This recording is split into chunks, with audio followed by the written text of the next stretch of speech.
Much अच्छा, जो last का हमने की पॉइंट इस आज के प्रोग्राम में रखा था, जिसमें मेनोपॉज टाइम पीरियड के हवाले से थोड़ा सा हम जान लेते हैं। आप मालूमात अगर कोई प्रोवाइड कर सकें कि क्या साइन और सिम्टम्स होते हैं, कौन से स्पेसिफिक एज टाइम पीरियड के अंदर ये टाइम पीरियड शुरू होता है, और इसमें कोई मेजर चीजें जो ख्याल रखने वाली हैं, प्लीज।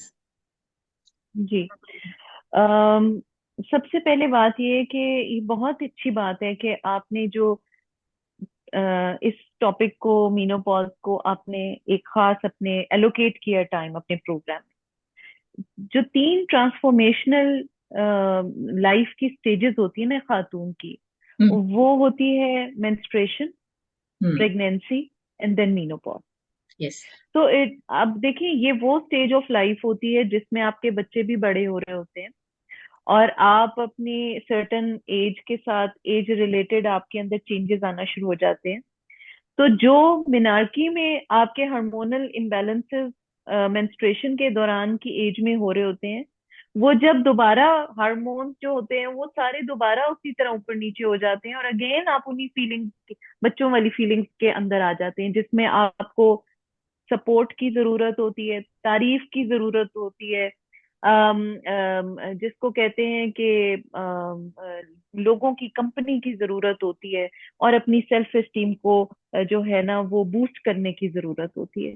तो अगर हम मीनोपॉज के बारे में सिर्फ खवातीन नहीं बल्कि उनके घर वालों को भी अगर हम एजुकेट करें, तो they will also understand why our mother और sister is saying the things she is saying।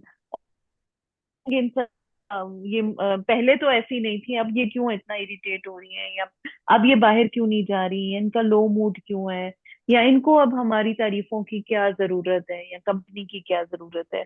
तो ये जो छोटी छोटी बातें हैं, ये अगर आप इन साइन सिम्टम्स को घर वाले भी पहचान दें, एड्रेस कर तो लें। They will understand, and because that is the time you need love support. जैसे हमने अभी बात की, जब एक न्यू फेज ऑफ लाइफ है, तो they need your love and support ना। तो इस यस। स्टेज ऑफ लाइफ में भी they need your love and support. एक बात कि ये मीनोपॉज एक ऐसी स्टेज है, अगर आप रफली समझें, कि जब आपके पीरियड्स खत्म हुए साल का टाइम अप्रोक्सीमेटली गुजर जाता है। यानी बिल्कुल। जब पीरियड्स एकदम बंद नहीं होते, बल्कि जो मेंस्ट्रुअल साइकिल होता है वो आहिस्ता आहिस्ता डेज कम होना शुरू हो जाते हैं। वो मंथली साइकिल नहीं रहता, कभी 3 महीने बाद, कभी 6 महीने बाद। कुछ हम्म। खवातीन में बहुत ज्यादा ब्लीडिंग हो जाती है, अगेन फिर अनीमिया का खतरा होता है, कैल्शियम फॉस्फेट कम हो रहा होता है, कमजोरी होती है। तो इसलिए 45 to 55 के दरमियान आपको फील होता है कि ये चेंजेस होने चाहिए। हाँ, हमारी हार्श एनवायरनमेंट है, हमारी जो है वो बट ठीक जो है। है वो चेंज हो रही है एनवायरनमेंट, हमारे जो है वो क्लाइमेट चेंज की वजह से। अर्ली ऑन हमारी जो फूड अडल्ट्रेशन है, लाइफस्टाइल की वजह से हमारे ये जो मीनोपॉज की एज है, ये अर्ली भी हो सकती है। मतलब बिल्कुल। कुछ केसेस में लेट 30s या अर्ली 40s में भी आपके चेंजेस शुरू हो जाते हैं। तो पहले तो हमने समझ लिया कि ये एक normal transformational stage of life है। बिल्कुल। दूसरा, हमने समझ लिया कि ये तकरीबन एज ग्रुप क्या है। तीसरी चीज समझने की ये है कि इसके साइन सिम्टम्स क्या है। हम समझते हैं हॉट फ्लशेस ही साइन सिम्टम है, नहीं। हाँ, बिल्कुल। ये जो वेग सिम्टम्स होते हैं ना, जिसमें आप में हिम्मत नहीं है, आप रोशनी में नहीं बैठ रहे, पर्दे नहीं हटा थका रहे, थका। लाइट नहीं ऑन कर रहे, हम्म। परेशान हो रहे हैं, मुझे पूछा नहीं, मुझे देखा नहीं वाली कैफियत है, ओवर सेंसिटिव या हुए होते हैं। सेंसिटिव हुए होते हैं, तो वो बेसिकली आपके हार्मोन चेंजेस होते हैं। आपका ईस्ट्रोजन प्रोजेस्टेरोन जो खवातीन हमारे फीमेल हार्मोन्स हैं, और जो टेस्टोस्टेरोन जो मेल हार्मोन है जो फीमेल्स में भी है, वो बिल्कुल। सब हाई लो हो रहे होते हैं।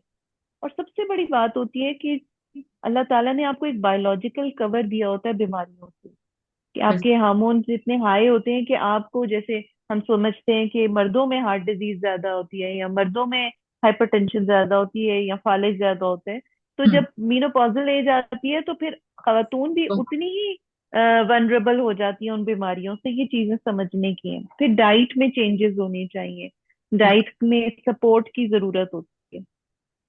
तो लेट्स एक ब्रीफली आपको बता दूं कि let's divide this menopause into 3 basic चीजें। ठीक है। मीनोपॉज, हम्म। उससे पहले वाला पीरियड हम्म। पेरीमीनोपॉज, ठीक उसके है। बाद वाला पीरियड पोस्ट पोस्ट में। मेनोपॉज। बिल्कुल। जी, तो इसके ऊपर इंशाल्लाह ताला फर्दर डिस्कशन भी करेंगे कि स्पेसिफिकली क्या करना चाहिए और उसकी प्रिवेंशन के लिए आपको क्या करना चाहिए। लेकिन हर चीज में एक बात याद रखें, screening is important screening and enable. Psychosocial support is also important. बिल्कुल, इसीलिए हम कह रहे हैं कि जो वुमेन हेल्थ और रिलेटेड वेलनेस है और वेलबींग का कॉन्सेप्ट है, बहुत जरूरी है अंडरस्टैंड करना, ताकि आप घर गृहस्थी, अपने काम काज, अपने आप को, अपने रिश्तों को संभाल के बेहतर तरीके से परफॉर्म कर सकें और सोसाइटी का एक बेहतर हिस्सा भी बन सकें। बहुत शुक्रिया डॉक्टर आयशा टाइम निकालने का। आज के प्रोग्राम में बहुत डेफिनेटली हमने आपसे बहुत कुछ सीखा और डेफिनेटली जो हमारी ऑडियंस सुनेगी वो भी लर्न करके प्रैक्टिस करने की जरूरत है, क्योंकि हम बहुत सी चीजें सुनते हैं, एक कान से सुन के दूसरे से निकाल के प्रैक्टिस लेवल पे नहीं जाते।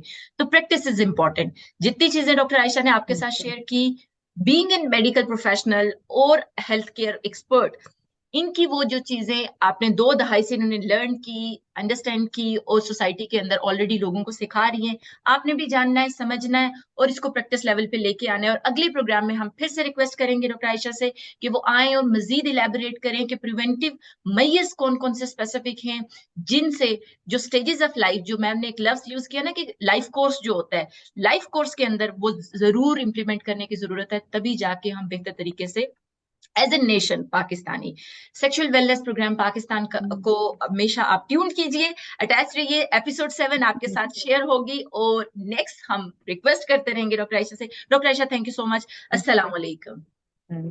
वालेकुम सलाम।